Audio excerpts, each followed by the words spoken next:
안녕하세요. 네, 저 황정현입니다. 우리 속담에 구설이 서말이라도 꿰어야 보배란 말이 있죠. 제가 이 속담에 예를 드는 것은 이 글쓰기가 이 속담과 너무나 잘 맞아요. 바꿔 말씀드려서 우리가 글쓰기를 할 때는 글 쓰는 절차를 안다고 해서 글이 써지는 것이 아니라 반드시 직접 해봐야 글쓰기가 될 수 있다는 거죠. 그래서 가끔 제가 이런 예를 잘 들어요. 학생들한테도. 자, 나는 신이 되고 싶다. 자, 그럼 신이 돼서 어떻게 해야 되느냐? 일단 서점에 가서 시작법이라는 책을 하나 사요. 사서 밤새 다 외웠어요. 그래서 시가 써지는 건 아니겠죠. 시는 직접 뭐예요? 쓰면서 깨달으면서 그 다음에 늘어나기 마련인데, 그래서 글쓰기라는 것도 바로 이것이에요. 우리 옛날 사람들이 글쓰기에 관련 교수 방법 가운데서 많이 생각하고 많이 읽고 쓰라. 이 세 가지를 많이 강조를 하고 있어요. 이것도 역시 보면은 글쓰기라는 것은 이론이나 지식이 아니라 실제로 해봐야만 된다는 거죠. 그런데 하나의 글이 완성이 된다는 것은 집을 짓는 것과 좀 비유를 하자면요. 비슷한 면이 있어요. 우선 내가 어떤 집을 지을까를 생각을 하겠죠. 뭐 전원주택에서 통나무집을 지을지, 안 그러면은 그 벽돌집을 지을지. 여러 가지 집의 종류가 많지 않습니까? 그래서 어떤 집을 지을까 먼저 생각하게 되고, 그 다음에 그 집을 짓기 위해서 일단 틀을 잡아야겠죠. 틀을 잡아야 될 것이고, 그 다음에 어떤 그 모양, 어떤 스타일, 말하자면 이제 뭐 서구형의 집이다, 우리나라의 전통적인 가옥 형태다, 이런 것도 모두 고려해야 될 것이고, 그렇죠? 그리고 이제 어떤 그 집에 대한 설계도를 갖고 집을 지을 겁니다. 그리고 집을 다 짓고 난 다음에 또 하자가 생길 수 있겠죠, 문제가. 그러면은 어떤 식으로 그걸 고쳐나갈 것인지. 이와 같이 글 쓰는 것과 집 짓는 과정을 흔히 많이 비유를 해요. 그런데 이것도 보면 집을 지을 때도 일정한 절차에 따라서 하나하나 이렇게 순서대로 해야만 집이 완성되듯이, 글에도 바로 그런 절차에 따라서 글을 쓸 때 비로소 좋은 글이 만들어진다는 거죠. 그런데 반드시 하나 유의하실 점이 뭐냐면은, 이런 절차를 내가 알았다고 해서 되는 것은 절대 아니라는 거예요.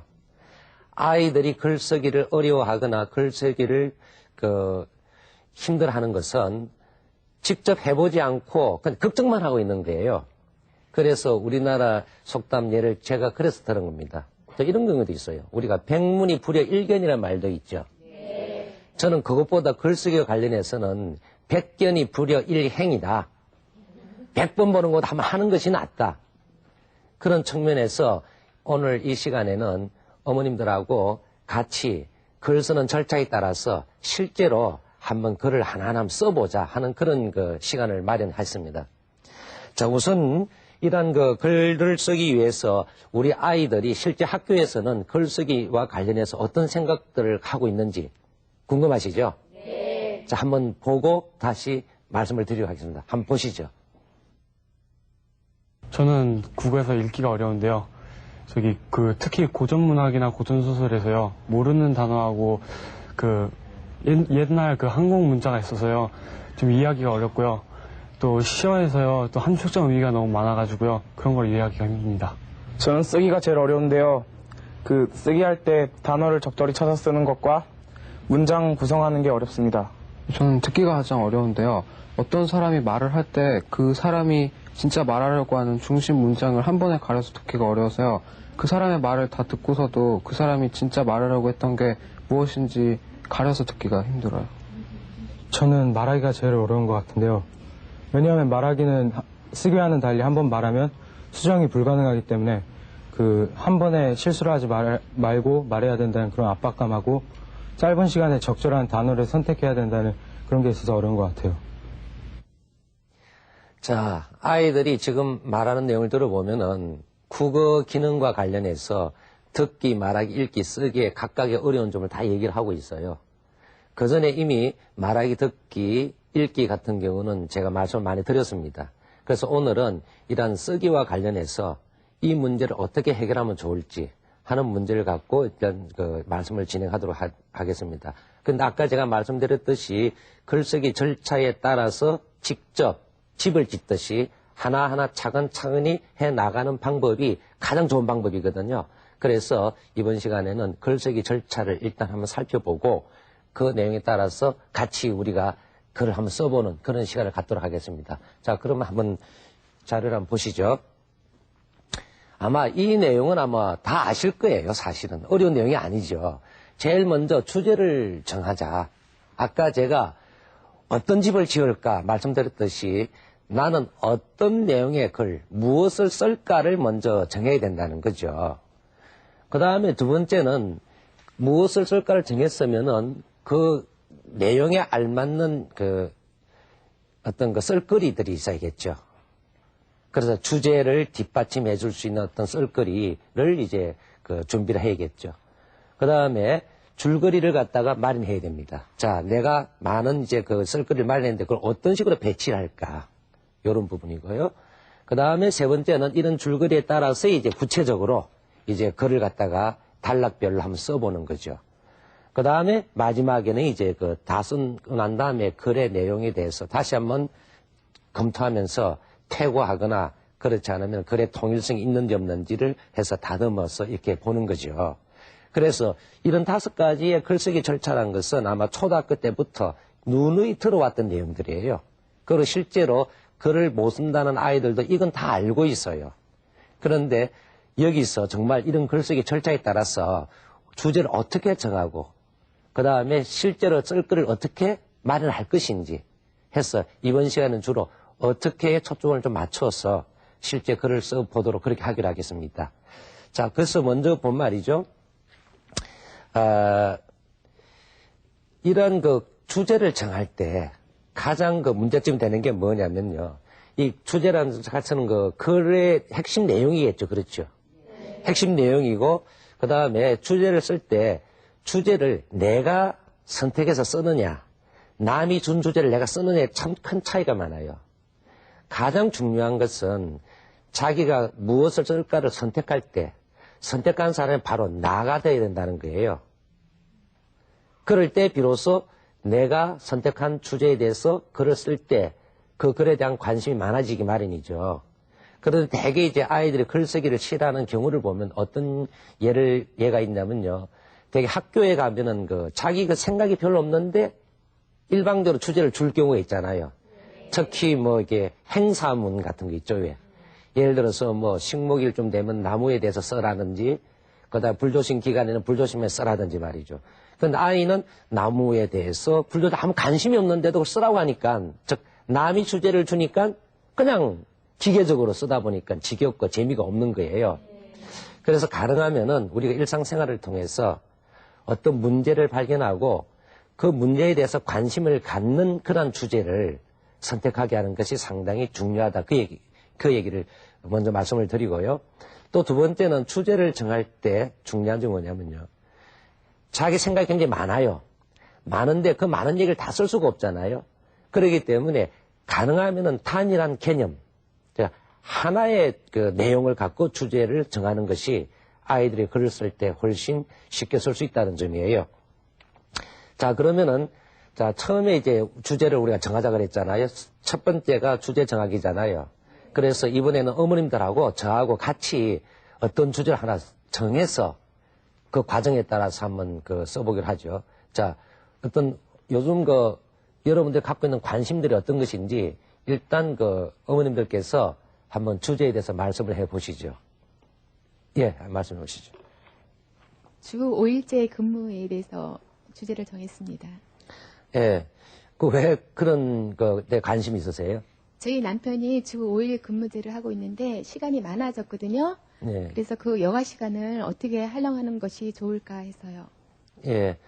아마 이제 주 5일제 근무를 하게 되면은 우리나라 사람들의 생활 패턴이 많이 달라질 것이라고 늘 많이 얘기를 하고 있어요. 또 거기에 따라서 이제 2007년도부터는 모든 학교도 주 5일제 수업을 하게 되죠. 그러니까 이제 주말, 토요일하고 일요일 이 이틀간의 생활을 어떻게 잘 보내느냐 하는 것이 아마 현재도 아마 하고 있다고 말씀드렸지만은 아마 점차적으로 이러한 주 5일제 근무나 주 5일제 수업이 아주 만연돼서 아마 2007년도부터는 완전하게 아마 주 5일제가 이제 실시될 것이라 보는데요. 자, 그러면은 주 5일제의 이 주말 시간을 어떻게 보내면 좋을까 하는 게 이제 우리가 문제에 대한 관심이죠. 자, 그런데 방금 어머니께서 말씀하신 건 주 5일제에 관한 문제를 어떻게 하면 좋은가인데, 이 주 5일제, 즉 주말 시간을 어떻게 잘 보낼 것이냐 하는 내용에 대해서는 여러 가지가 있을 수 있어요. 예를 들면은 주 5일제를 할 때 우리는 취미 활동을 좀 하자, 이럴 수도 있을 것이고요. 안 그러면 교양을 위해서 뭔가 좀 해보자, 이럴 수도 있을 것이고, 또 어떤 사람들은 뭐예요? 건강을 위해서 좀 어떻게 해보자, 이렇게 나올 수 있겠죠.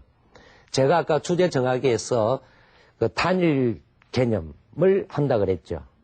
자, 주 5일제라고 하는 큰 테두리 마련됐는데 그 가운데 취미 활동을 할 것인지, 그 다음에 그 교양에 관한 뭘 할 것인지, 그 다음에 뭐 건강과 관련할 것인지, 이 세 개가 있다고 한번 생각해 봅시다. 그럼 요 세 개는 하나를 선택해 주셔야 돼요. 그래야만 주제가 좀 더 초점이 맞춰지겠죠. 자, 그래서 그러면은 주 5일제와 관련해서 이 세 가지 요소 가운데서 어느 쪽을 하는 게 좋을 것 같아요? 한번 말씀해 보시죠. 예, 아마 교양이라든지 취미라든지 건강이는데 아마 건강 쪽에 상당히 많은 분이 관심을 갖고 계시니까 일단 건강으로 한번 정해보죠. 그러면 이제 주 5일제 근무와 건강이라고 이제 좁혀졌잖아요. 그러면 이 주 5일제와 건강이라는 그 주제에 관한 주제 문장을 한번 써봐야 돼요. 이 주제 문장이라는 것은 구체적으로 하나의 문장이 돼야 돼요. 그래서 이러한 그 주제문을 한번 작성을 해보도록 하겠습니다. 한번 해보시죠. 그래서 이제 주 5일제 근무와 건강이라면은 주 5일제와 건강과 관련된 하나의 문장을 써보신다는 거죠. 요게 바로 주제문이 되는 거예요. 자, 그런데 주제문을 쓰실 때는 가능하면은 좀 짧게, 또 하나의 개념이 들어가도록 선명하게 이렇게 표현하는 것이 좋아요. 그냥 이런저런 생각을 갖다가 넣다 보면 두 문장은 될 수가 없거든요. 한 문장을 써되 가능하면 문장 길이도 어느 정도 짧게 압축을 하는 것이 좋다 하는 게 말씀을 드리겠습니다. 자, 그러면은 한번 그 주제문을 한번 작성해 보셨으면은 한번 발표 한번 해 보시죠. 예. 예. 저는 이렇게 썼는데요. 주 5일 근무제로 여가 시간이 많이 생겼는데 이는 건강을 위해서 쓰여진다고 생각합니다. 그 문장으로 말씀하셔야 돼요. 다른 분. 예. 주 5일 근무제로 늘어난 여가 시간을 건강을 위해 투자하자. 예. 주 5일제 근무로 늘어난 시간을 건강을 위해 투자하자. 또 다른 분 없으세요? 뭐 내용은 대개 아마 그런 문장이 되겠는데요. 그럼 제가 그걸 좀 압축을 해서 한 말씀을 드릴게요. 주 5일제 근무에 의한 여가 시간을 건강에 할애하자. 하나의 문장이 됐죠. 네. 자, 그러면은 그 주제문을 뒷받침할 수 있는, 즉 바꿔 얘기해서 건강과 관련해서 어떤 활동을 하면 좋을지 좀 구체적인 얘기가 들어가야 되거든요. 네. 자, 그래서 건강을 위한 어떤 그 내용이 들어가면 좋을지 한번 말씀해 보시죠. 예, 말씀하세요. 저는 건강 유지를 위해서 등산을 하고 있습니다. 예. 시간이 날 때마다 저희 집사람하고 또는 제 친구들하고 같이 갈 때가 많거든요. 근데 부부간의 대화도 많아지고 건강 유지하는데 아주 많은 도움이 되는 것 같습니다. 예, 등산도 건강을 유지하기 위한 아주 좋은 활동이죠. 또 그 밖에 하나 가지고 너무 좀 부족하잖아요. 그래서 또 한 몇 가지를 더 한번 선정해 볼 수가 있겠는데요. 제 개인의 생각으로는 그 휴식, 건강을 위해 휴식을 하기 위해서 가끔 이제 온천을 갈 때가 좀 있어요. 온천 갈 때 역시 그것도 맞아 주말 시간을 건강을 위해서 투자하는 데 필요한 활동이 되겠죠. 그래서 온천뿐만 아니라 그 다음에 그 온천이라든지 그 다음에 뭐 야영 같은 것도 있을 수 있었겠죠. 이제 아이들 데리고 캠핑을 가서 그 자연 속에서 하룻밤을 같이 지내보는 것도 가족 간의 그 화목도 도모할 뿐만 아니라 이런 건강과 관련해서 좋은 활동이 되겠죠. 그래서 아까 아버님 말씀하셨듯이 등산이라는 거 하나, 그 다음에 그 휴식을 위해서 온천이라는 걸 하나. 그 다음에 놀이를 위해서 야영 같은 거. 그래서 크게 한 3가지를 한번 정해보죠. 그 내용을. 자, 건강을 위한 그 운동으로서 등산, 건강을 위한 휴식으로서 온천, 그 다음에 건강을 위한 놀이로서 야영. 그러면은 아까 주제문에서 말씀드렸듯이 그 주 5일제 근무로 인해서 생기게 되는 여가 시간을 건강을 위해서 할애하자 그랬잖아요. 그래서 건강과 관련 활동 3가지를 정해보죠. 그러면은 이것을 가지고 한번 다시 내용을 한번 보도록 하겠습니다. 자, 제목은 아까 말씀드렸듯이 주 5일제 근무와 여가 선용이었어서 그렇죠? 그 다음 주제문은 이 내용을 좀 더 구체적으로 문장으로 만든 거예요. 주 5일제 근무에 의한 여가 시간을 건강에 할애하자. 이게 이제 문장이 되겠고, 요 문장을 뒷받침하기 위해서 건강을 위한 활동 3가지를 정했죠. 자, 그걸 한번 보도록 하죠. 자, 일단 서론은 지금 뭘 쓸지 지금 비워놨어요. 이 본론 부분에서 보면은 주제문을 뒷받침할 수 있는 이 내용의 본론이거든요. 그래서 아까 말씀드렸듯이 건강에 도움이 되는 휴식이 뭐가 있는지, 건강에 도움이 되는 놀이, 또 건강에 도움이 되는 운동, 이렇게 3가지를 정해놓은 거죠. 그러고 이제 결론을 내리겠죠. 그런데 서론이라고 하는 것은 이제 그 대개 본론의 내용을 말하기 위해서 글 쓰는 목적이 들어가겠죠.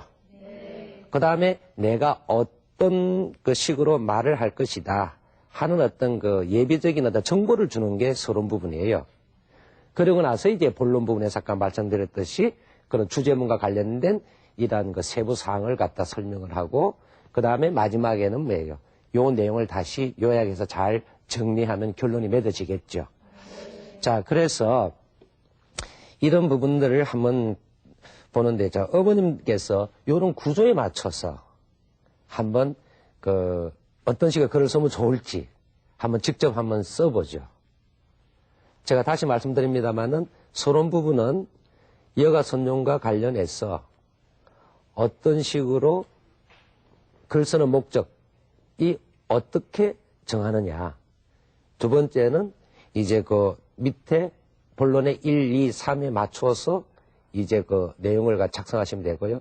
세 번째는 이제 결론 부분에서 정리를 해주시면 되겠어요. 자, 그럼 한번 한 말씀 해보시죠.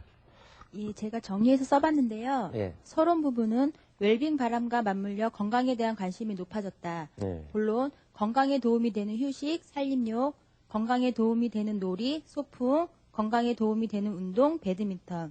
그리고 마지막 결론에는요. 주 5일제 근무로 인한 여가 생활로 건강도 지키고 가족 간의 화목도 다지자. 예, 아주 잘하셨어요.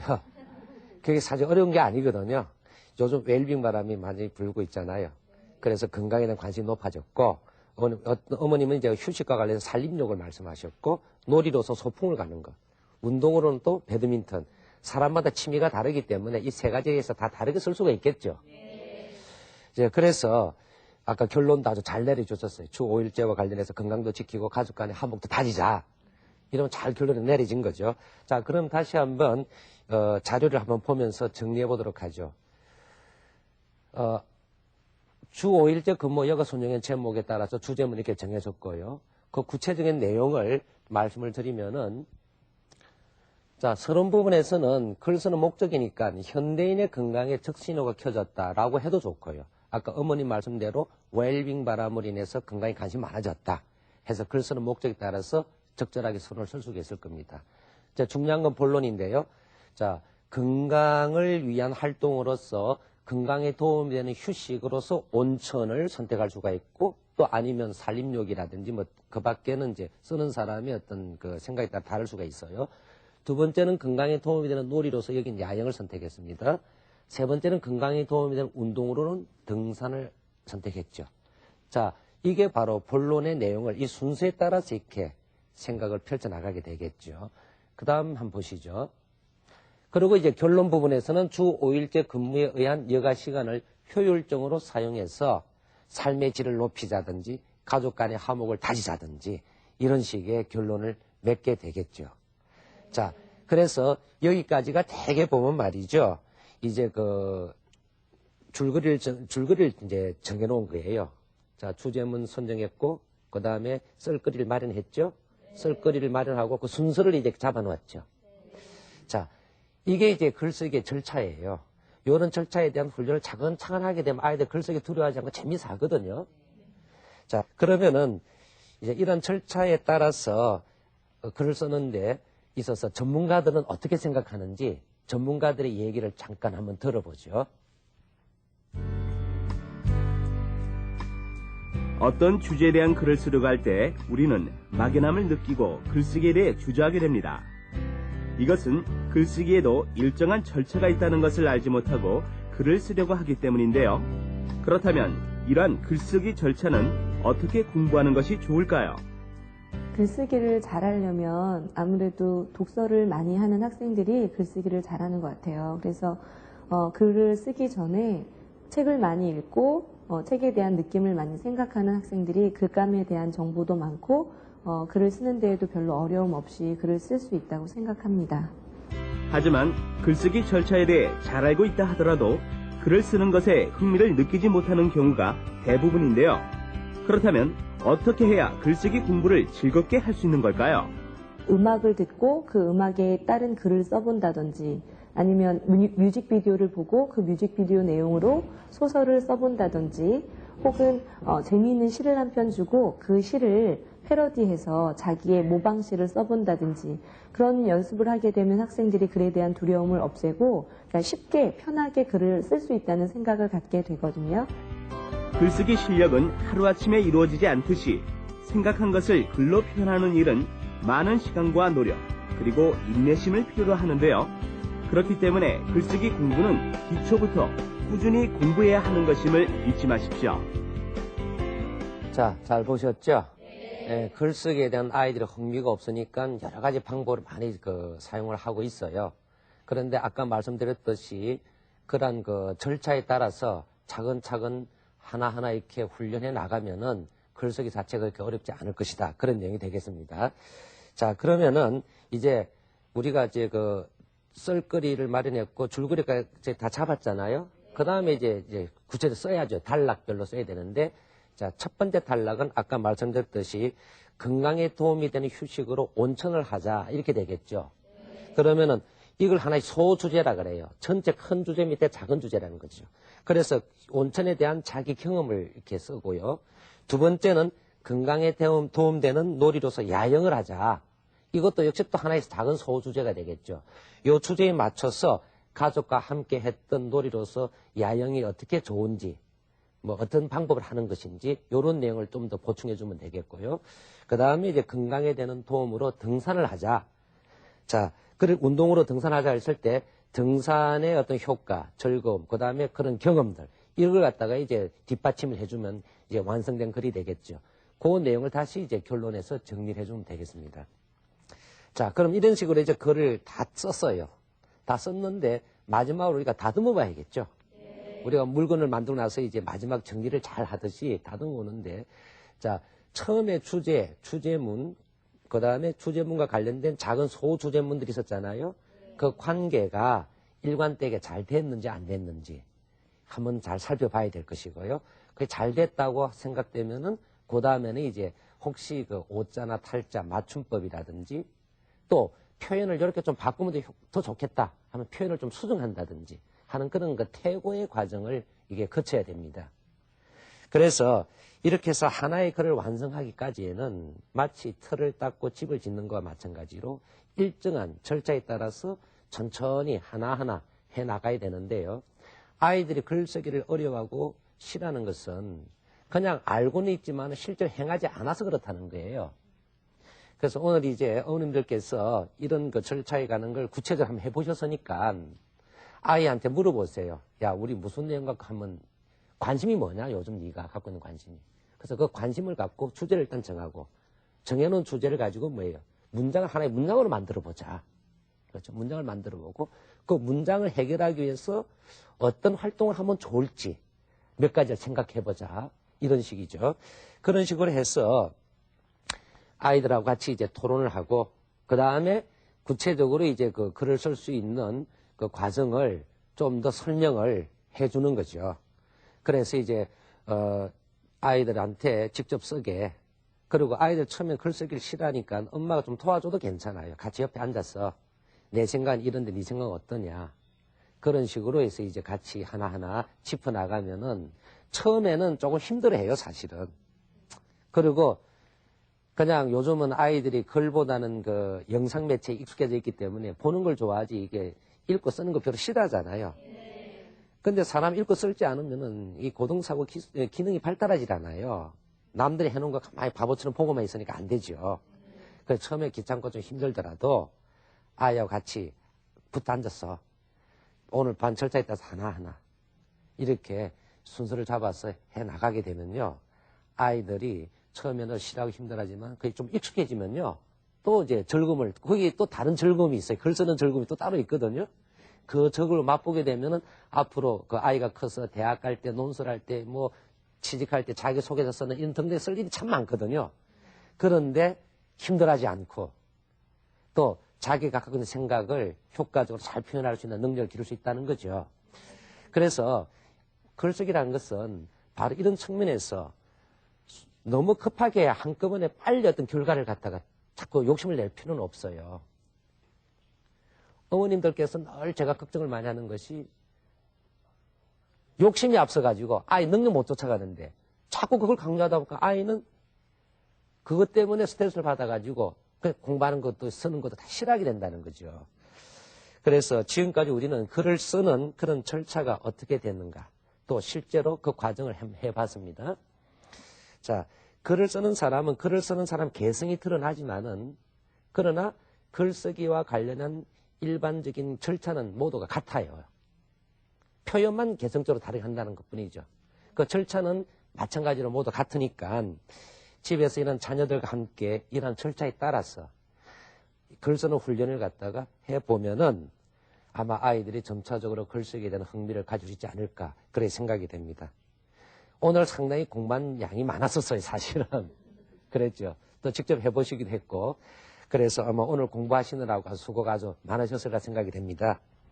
그래서 이번 시간에는 이런 글쓰기와 관련한 내용을 여기서 마치도록 그렇게 하겠습니다. 네, 감사합니다.